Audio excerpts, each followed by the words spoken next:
With an incredible array of collaborators, I've examined things like why certain New York Times articles or YouTube videos go viral, why some products get more word of mouth, why certain political messages spread, when and why certain baby names catch on or die out, when negative publicity increases versus decreases sales. We've analyzed hundreds of years of baby names, thousands of New York Times articles, and millions of car purchases. We've spent thousands of hours collecting, coding, and analyzing everything from brands and YouTube videos to urban legends, product reviews, and face-to-face conversations. All with the goal of understanding social influence and what drives certain things to become popular. A few years ago, I started teaching a course at Wharton called Contagious. The premise was simple. Whether you're in marketing, politics, engineering, or public health, you need to understand how to make your products and ideas catch on.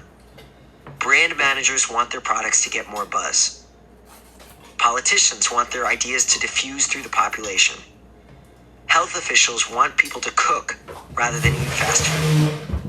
Hundreds of undergraduates, MBAs, and executives have taken the class and learned about how social influence drives products, ideas, and behaviors to succeed. Every so often, I'd get emails from people who couldn't take the class. They'd heard about it from a friend and liked the material, but had a scheduling conflict or didn't find out about it in time. So they asked if there was a book they could read to catch them up on what they missed. There are certainly some great books out there. The Tipping Point is a fantastic read. But while it is filled with entertaining stories, the science has come a long way since it was released over a decade ago. Made to Stick by Chip and Dan Heath is another favorite of mine. Full disclosure, Chip was my mentor in graduate school, so the apple doesn't fall far from the tree. It weaves together clever stories with academic research on cognitive psychology and human memory. But although the Heath's book focuses on making ideas stick, getting people to remember them, it says less about how to make products and ideas spread or getting people to pass them on. So whenever people ask to read something about what drives word of mouth, I would direct them to the various academic papers I and others had published in the area. Inevitably, some people would email back to say thanks, but request something more accessible. In other words, something that was rigorous but less dry than the typical jargon-laden articles published in academic journals. A book that provided them with research-based principles for understanding what makes things catch on. This is that book. 6 Principles of Contagiousness. This book explains what makes content contagious. By content, I mean stories, news, and information. Products and ideas, messages, and videos. Everything from fundraising at the local public radio station to the safe sex messages we're trying to teach our kids. By contagious, I mean likely to spread. To diffuse from person to person via word of mouth and social influence. To be talked about, shared, or imitated by consumers, coworkers, and constituents.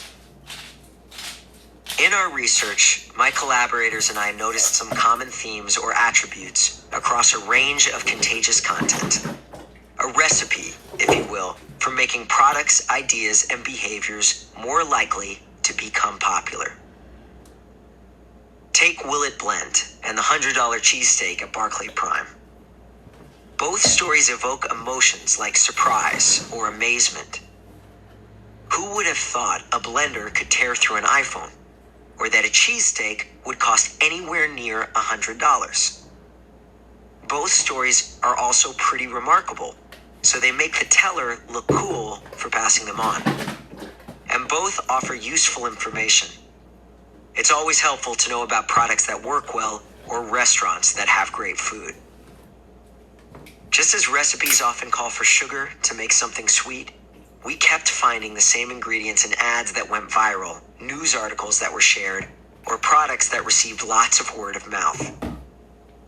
After analyzing hundreds of contagious messages, products, and ideas, we noticed that the same 6 ingredients or principles were often at work. 6 key steps, as I call them, that cause things to be talked about, shared, and imitated. Principle 1. Social currency. How does it make people look to talk about a product or idea? Most people would rather look smart than dumb, rich than poor, and cool than geeky.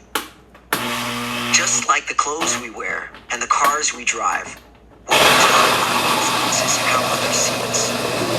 It's social currency.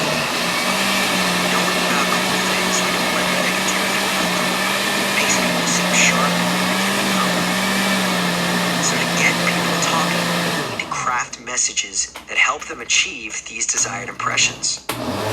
We need to find our inner remarkability and make people feel like insiders. We need to leverage game mechanics to give people ways to achieve and provide visible symbols of status that they can show to others. Principle 2. Triggers. How do we remind people to talk about our products and ideas?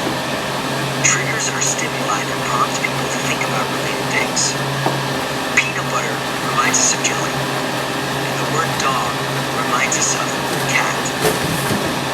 If you live in Philadelphia, seeing a cheesesteak might remind you of the $100 one at Brooklyn Prime. People often talk about whatever comes to mind. So the more often people think about a product or idea, the more it will be talked about. Let's design products and ideas that are frequently true, right? And create triggers that will keep products and ideas to premonitions in that environment. Top of mind, instant signature. Principle 3. Emotion. When we care, we share. So how can we craft messages and ideas that make people feel something? Naturally contagious content usually evokes some sort of emotion. Blending an iPhone is surprising. A potential tax hike is infuriating. Emotional things often get shared.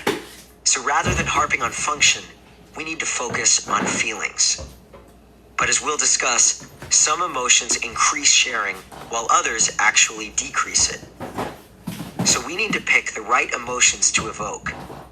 We need to kindle the fire. Sometimes even negative emotions may be useful.